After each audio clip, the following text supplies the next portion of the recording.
ஒரு சாரார ஏழையாவும் மறுசாரார பணக்காரராவும் ஏன் ஆக்கி வச்சிருக்கீர்? நான் யாரையும் பணக்காரனாவும் ஆக்குறது இல்ல, பிச்சைக்காரனாவும் ஆக்குறது இல்ல. பிரபஞ்சம்ங்கிற பேங்க்ல எவன் ஏற்கனவே பணம் போட்டு வச்சிருக்கானோ அவன் எடுத்து அனுபவிக்கிறான். சேமிச்சு வைக்காதவன் சிரமப்படுறான். வர்ற வருமானத்துல வாழவே முடியல, பையில போடுறதுக்கே பணம் இல்ல, அப்புறம் பேங்க்ல என்னத்த போடுறது? நான் பணம்னு சொல்றது முன்வினை பயன். பூர்வ ஜென்மத்துல நீ பண்ண தர்மம், நல்ல கருமம், இதெல்லாம் தான் நீ பேங்க்ல போடுற பணம். இதத்தான் பாவம் புண்ணியம்ங்கிறது. புண்ணியம் நல்ல நோட்டு செல்லும், பாவம் கள்ள நோட்டு செல்லாது. இந்த உலகம் எப்படி தெரியுமா? நம்மளால பிரயோஜனம் இருக்குன்னா கொண்டாடுவார், நம்மளால பிரயோஜனம் இல்லைன்னா கை கழுவத்தான். கணவனா இருந்தாலும் சரி, மனைவியா இருந்தாலும் சரி, அப்பா அம்மாவா இருந்தாலும் சரி, அண்ணன் தம்பியா இருந்தாலும் சரி, பெத்த பிள்ளையா இருந்தாலும் சரி, இருந்தாலும் சரி. அதனால எப்பொழுதுமே உங்க உடம்ப ஆரோக்கியமா வச்சுக்கோங்க. பணம் காசு இல்லைன்னா கூட ஆரோக்கியம் ரொம்ப ரொம்ப ரொம்ப அவசியம். ஆரோக்கியம் இருந்தா தான் உங்களுக்கு கடைசி வரைக்கும் மரியாதை. உங்க உடம்ப நீங்க குளிப்பாட்டணும், உங்க ட்ரெஸ்ஸை நீங்க போட்டணும், உங்க மலமூத்திரத்தை நீங்க சுத்தம் பண்ணணும், உங்க சாப்பாட்டை நீங்க எடுத்து சாப்பிடணும். அப்பொழுது இந்த வாழ்க்கை தொந்தரவு இல்லாமல் வாழும். நீங்க பெரிய கோடீஸ்வரனாகவே இருந்தாலும் ஆரோக்கியம் இல்லை அப்படின்னா கூட ஆகும். நான் சொல்றது கசப்பா இருக்கும், இதுதான் யதார்த்தம். ரொம்ப அவசியம். நோயற்ற வாழ்வே குறைவற்ற செல்வம்.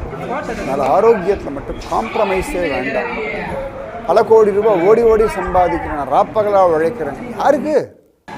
சரி, ராப்பகலா சம்பாதிச்சு கோடி கோடியாக சம்பாதிச்சு ஏசி வச்சுக்கலாம், பெரிய கார் வாங்கலாம், அந்த கார் வைக்கிறதுக்கு பெரிய வீடு வாங்கலாம்.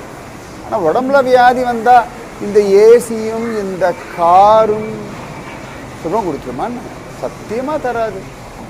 ஆரோக்கியமாக இருந்தால் சுகமாக வாழலாம். அதனால் ஆரோக்கியம், உங்கள் உடல் உறுப்புகள் மேலே நல்ல மரியாதை வைங்க.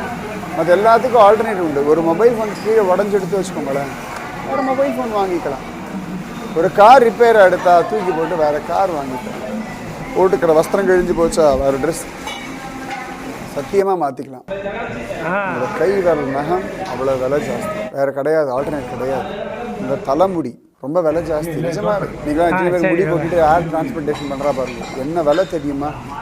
இயற்கையாக கிடைக்கிறதுனால அதுக்கு அவமரியாதை பண்ணோம்னா அதுக்கு நம்ம கொடுக்க வேண்டிய விலை ரொம்ப ஜாஸ்தி. உங்களுடைய ஒரு கண்ணுக்கு எத்தனை கோடி ரூபாய் கொடுத்தாலும் சமானம். உங்களுடைய கைகளுக்கு சமானமாக வேற ஒன்று. இந்த உடலை போல அதிசயமான அற்புதமான ஒரு பொருள் இனி தேடினாலும் கிடையாது. அதனால் கை கால் அவயவங்கள், கண்கள், காதுகள் இதெல்லாம் கரெக்டாக பார்த்துக்கோங்க. உடம்பை ஆரோக்கியமாக வச்சுக்கோங்க. நீங்கள் ஓடி ஆடி விளையாடுங்க, சம்பாதிங்க, எல்லாம் பண்ணுங்க. ஆனால் உங்கள் ஆரோக்கியத்துக்கு நீங்கள் நேரம் ஒதுக்கித்தான் ஆகணும். ஆரோக்கியத்தை இழந்துட்டு வேற எதை சம்பாதிச்சு என்ன பண்ணுறது? தூக்கத்தை விற்று கட்டில வாங்கி என்னத்தை சாதிக்கிறது? சொல்லுங்க பார்க்கலாம். கண்ணை வித்துட்டு ஓவியத்தை வாங்கி என்னத்தை பார்க்கறது? அவசியமே கிடையாது. ஆரோக்கியம், ஆரோக்கியம், ஆரோக்கியம். தாயிற் சிறந்த கோவிலும் இல்லை, தந்தை சொல்